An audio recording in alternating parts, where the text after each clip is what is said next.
Hello friends, आज के episode Anupama के जो शुरुआत जो होती है प्रकाश के एक खतरनाक चाल से, या फिर ये कह सकते हैं एक माँ का दिल, और दूसरी तरफ राक्षस प्रकाश जो है कि यहाँ पे राही को जान से मारने के लिए धमकी देता है। उसे जो है खतरनाक जगह पे उसको कैद करके रख लिया है। तो ये देखना काफी दिलचस्प होगा आज के एपिसोड में। तो उसी एपिसोड की शुरुआत होती है कि जहाँ प्रकाश एक खतरनाक चाल चल रहा है, उसने राही को बंधक बना ही लिया है। अब उसने राही को एक सुनसान और डरावनी जगह पे बंधक कर दिया है। वो अनुपमा को फोन करके कहता है, जहाँ पे अनुपमा जो है अपने बेटे के कातिल जहाँ पे उसको सोनू को ना नीचे गिराने की खाई में कोशिश करती है, मारने की कोशिश करती है। लेकिन उसी वक्त वहाँ प्रकाश भाऊ का फोन आ जाता है और जो कि अनुपमा को धमकी देता है, अगर यहाँ पे सोनू को कुछ अगर हो गया तो तुम्हारी बेटी राही भी नहीं बचेगी। और ये बात सुनकर जो है अनुपमा जो है सोनू को बचा लेती है। लेकिन क्या उसने सोनू को बचाकर अच्छा किया? क्योंकि बचाना तो था ही। अगर वो नहीं भी बचाएगी तो उसके लिए एक तरफ मौत, दूसरी तरफ खाए वाला है। क्योंकि अगर सोनू को नहीं बचाएगी तो उससे बेटी राही जो है उसकी जान खतरे में पड़ सकती है।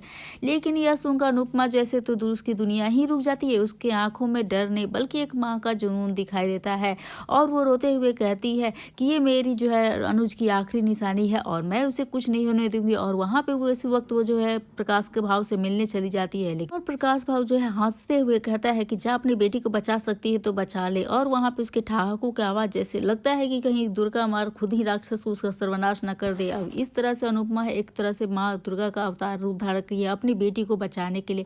उसी रास्ते में कई मुश्किलों का सामना करना पड़ता है, लेकिन उसका हौसला एक पल के लिए भी नहीं टूटने वाला। वो सिर्फ एक ही बात दोहराती है, जब तक मैं जिंदा हूँ अपनी बेटी को कुछ नहीं होने दूंगी। दूसरी तरफ राही पूरी कोशिश करती है भागने की, लेकिन प्रकाश ने हर तरफ जाल बिछा कर रखा है। अब यहाँ तक कहानी यहाँ तक पहुंच जाती है कि जब अनुपमा आखिरकार उस जगह पे पहुंचेगी और माँ बेटी का होगा सामना, तो मौत और जिंदगी के बीच में तो क्या अनुपमा का माँ वाला रूप देखकर फैंस जो है पूरी तरह से इमोशन हो गए हैं। प्रकाश का किरदार अब पूरी तरह से नेगेटिव टाइप पे है और उसका अंत जो है अब करीब आ ही गया है। अब राही का डर और अनुपमा का हौसला दोनों ने एपिसोड को बेहद पावरफुल बना दिया है। जहाँ पे एपिसोड की स्टार्टिंग में देखेंगे सोनू का घमंड जो है उस पूरी तरह से अनुपमा से कहता है, मेरे पापा के पास पैसा है और प्रकाश भाव के पास पावर है, तुम हमारा कुछ बिगाड़ ही नहीं सकती है, अब तुम यहाँ से चली जाओ। सोनी गोली चलाता है, अनुपमा और देविका पूरी तरह से डर जाती है। दूसरी तरफ प्रकाश राही के करीब आता है तो राही डर जाती है। प्रकाश जो है पानी का जग लेता है, राही को याद करती है। जहाँ पे दूसरी तरफ अनुपमा ने इस समर की मौत का हर पल उसे याद आता है। अब गिरजा मदद के लिए चिल्लाती है, अनुपमा हिम्मत करती है और सोनू से कहती है कि गिरजा को छोड़ दो। लेकिन सोनू हंसकर गिरजा के नाम का मजाक उड़ाता है, बेरहमी से उसे खाई से नीचे फेंक ही देता है। अनुपमा चीख पड़ती है, वो चिल्ला जाती है। अनुपमा सोनू की तरफ दौड़ के बैठती है और उसके सीने पे बना एक दुर्गा माँ की अवतार लेकर उसके सीने पे बैठ जाती है और उसे नीचे गिराने के लिए कोशिश करती है। अब गिरजा जहाँ पे नीचे लटकते हुए मदद के लिए चिल्लाती है, तभी देविका वहां पहुंच जाएगी और गिरजा को बचा लेगी। वहां पे अनुपमा सोनू पर अपना गुस्सा निकालेगी। दूसरी तरफ जसप्रीत अनुपमा को ढूंढ रही होती है और परी से टकराती है। परी कहती है कि मैं भी अनुपमा को ढूंढ रही हूँ, लेकिन हुआ क्या? जसप्रीत उसे सारी बात बताएगी। राही का प्लान हो गया है फेल, पर घबरा जाएगी जसप्रीत। जवाब देती है, अगर अनुपमा समय पर नहीं पहुंची तो प्रकाश जो है राही को मार देगा। दूसरी तरफ अनुपमा सोनू को पकड़ लेती है और देविका गिरजा के ऊपर खींचती है। तभी अनुपमा सोनू को खाई के किनारे लटका ही देती है। अब सोनू जो है कांपती आवाज में कहेगा, मुझे मत छोड़ना है, मैं आंटी मैं सारे गलत काम छोड़ दूंगा।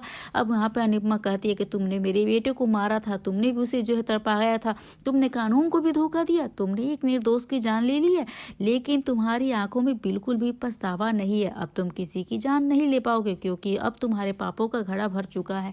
अब सोनू जो है रहम की भीख मांगता है अनुपमा से और कहता है कि मुझे जीना है। तभी समर की आत्मा वहां पे आएगी और समर कहेगा कि इसे नहीं छोड़ना, इसे जीने का कोई हक नहीं है। अनुपमा शॉक्ड हो जाती है और समर जो है उसका गुस्से वाला रूप देखकर, इसकी वजह से न मेरे बेटे ने पैदा होने से पहले अपने बाप को खो दिया, ऐसे इंसान को जीने का कोई हक नहीं है। अनुपमा के चेहरे पे जो है आत्मविश्वास आ जाता है और सोनू का हाथ छोड़ने का फैसला करती है और कहती है कि तुम्हें जीने का कोई हक नहीं है। समर कहता है, मुझे इंसाफ चाहिए। अनुपमा सोनू का हाथ छोड़ने ही लगती है। तभी प्रकाश भाव का फोन आएगा। अब प्रकाश भाव धमकी भरे लहजे में कहेगा, अगर सोनू को कुछ भी हुआ तो मैं रायू को जान से मार दूंगा। और यह सुनकर अनुपमा और देविका दोनों हैरान हो जाती है, शॉक्ड हो जाती है। अनुपमा का दिल दहल जाता है और वो कहती है कि मेरी बेटी कहाँ है? प्रकाश कहता है, वो मेरे खिलाफ सबूत इकट्ठा करी थी, अब लेकिन वो पकड़ी गई। अनुपमा चिल्लाती है, अगर राही को कुछ भी हुआ ना तो मैं तुझे नहीं छोड़ूंगी। प्रकाश कहता है, अरे भाई, जिसके पास ध्रुव के इक्का हो ना उसकी आंखें नहीं दिखानी चाहिए। अगर बेटी चाहिए तो सोनू को छोड़ दो और सही सलामत उसे जाने दो जहाँ जा रहा है। लेकिन राही की जान बचाने के लिए अनुपमा मजबूरी में सोनू को बचा लेती है, उसे खाई में नहीं गिराती है। सोनू ऊपर आकर खुश होता है, कहता है, जब तक प्रकाश भाव मेरे साथ है मुझे कोई भी छू नहीं सकता। अब प्रकाश भाव अनुपमा और इसकी बेटी को नहीं छोड़ेगा।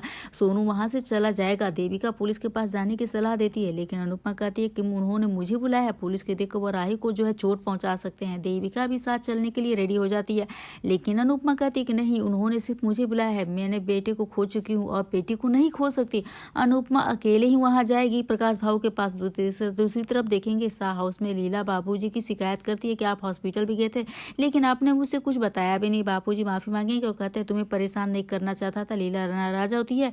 अब इतने में ईशानी ब्रेकफास्ट को देखकर कहती है यहाँ पर कभी अच्छा खाना नहीं बन सकता है। अब जहाँ पे लीला कहेगी कि जूते खाने के लायक हो, तुम्हें पुलिस वहाँ आ जाएगी। ईशानी डर जाएगी। पाको तोसू पर शक करती है। तोसू कहता है कि मैंने कुछ नहीं किया। इंस्पेक्टर कहता है आजकल इन इलाकों में चोरियां बहुत ज्यादा होने लगी, इसीलिए हम घर जाकर सबको सावधान कर रहे हैं।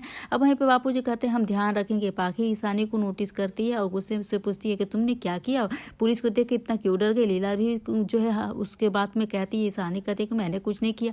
पाखी कहती है अगर तुम नहीं बताओगी तो तुम्हारे पास जो इंस्टीट्यूट जाकर मैं पता कर लूंगी। ईशानी और भी ज्यादा डर जाती है। दूसरी तरफ मोटी बात माही जो है गौतम से मिलने मंदिर जाएंगे। माही बताती है कि उन्होंने गौतम को यहाँ पर ही देखा था। वो गौतम को भिखारियों के बीच खाना खाते हुए देखती है। गौतम अपना खाना एक जरूरतमंद औरत को दे देता है और औरत उसे आशीर्वाद देती है।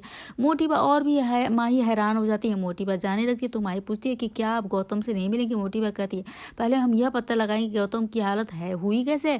दूसरी तरफ सभी अनुपमा और राही के लिए चीन जो है परेशान होते हैं। सरिता कहती है पहले मुझे विश्वास नहीं था, लेकिन मुझे पता चल गया है प्रकाश भाव कितना गलत आदमी है। जसप्रीत कहती है कि हमें अनुपमा और राही को बचाना होगा। किंजल पुलिस के पास जाने के लिए कहती है।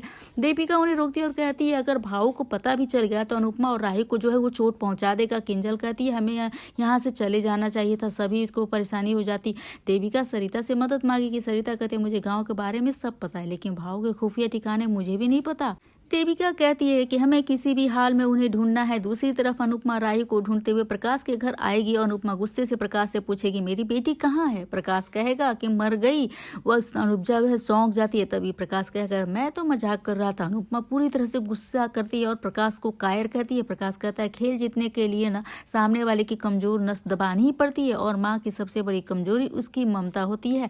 अनुपमा कहती है माँ की सबसे बड़ी ताकत भी ममता होती है। प्रकाश कहेगा कि जब तक आपकी बेटी मेरे पास है तब तक आपके सिर्फ आंसू बहेंगे। यहाँ पर ताता भी कहेगा कि मैंने तो पहले ही समझाया था कि घूमकर चले जाओ, लेकिन आपको तो गिरजा का मसीहा बनना था। प्रकाश कहता है कि मेरे लिए न मेरा मान सम्मान सबसे ज्यादा जरूरी है, लेकिन तुमने उसी पे वार किया है। प्रकाश भाव को लोग पूछते हैं लेकिन आपने आपकी बेटी ने उस पर उंगली उठाई है, इसकी सजा तो मिलेगी। अनुपमा कहेगी बकवास बंद करो और बताओ मेरी बेटी कहाँ है। प्रकाश कहेगा यहाँ से सीधे भागो, 2 किलोमीटर बाद जंगल आएगा, उसी में तुम्हारी बेटी। अनुपमा कहेगी मेरी बेटी मेरे अनुज की आखिरी निशानी है, अगर उसे कुछ भी हुआ ना तो मैं तुम्हें किसी भी हालत में नहीं छोड़ूंगी। अगर मैं बच गई तो तुम्हें अपने पैदा होने पर अपने पिता होने पर जो अफसोस होगा। अनुपमा तुरंत वहां से भागेगी। प्रकाश बहुत खुश होता है। तभी उसकी पत्नी आकर कहेगी आप लोग ऐसा क्यों कर रहे हैं, आप देवी की पूजा करते हैं, उसी देवी पे जुल्म करते हैं। वो अनुरोध करती है अनुपमा और उसकी बेटी को छोड़ दीजिए, वादा करती हूँ मैं वापस चली जाऊंगी। तो प्रकाश उससे जो है थप्पड़ मार देता है। गुस्से में कहता है कि अपने औकात में रहो। घमंड से कहता है इस बार दशहरे पर अच्छाई पर बुराई की जीत होगी। दूसरी तरफ अनुपमा जंगल में राही को ढूंढती है, परेशान होती है। वहीं पे हम नेक्स्ट एपिसोड में देखेंगे जहां अनुपमा को एक गड्ढा कुआं जैसा मिलेगा, वो अंदर जाएगी, उससे राही देखेगी। राही को देखकर अनुपमा पूरी तरह से चौंक जाती है। प्रकाश कहेगा इस बार रावण के साथ माँ बेटी की बीच चिता जलेगी। इधर अनुपमा राही से कहती है कि डरो मत, तुम्हारी माँ तुम्हारे साथ है। अब राही अतीत को याद करके दुखी होती है। अनुपमा कहती है बीते कल को याद मत करो, तभी बारिश होगी। अनुपमा कहती है कि यहाँ पानी भरने से पहले हमें निकलना होगा। तो दोस्तों क्या कहना चाहेंगे, क्या जो है यहाँ अनुपमा राही को बचा लेगी? क्या राही ने जो ये प्लान किया क्या उसने सही किया अनुपमा को बिना बताए हुए? तो दोस्तों आपकी क्या राय है हमें कमेंट सेक्शन में जरूर से बताइएगा।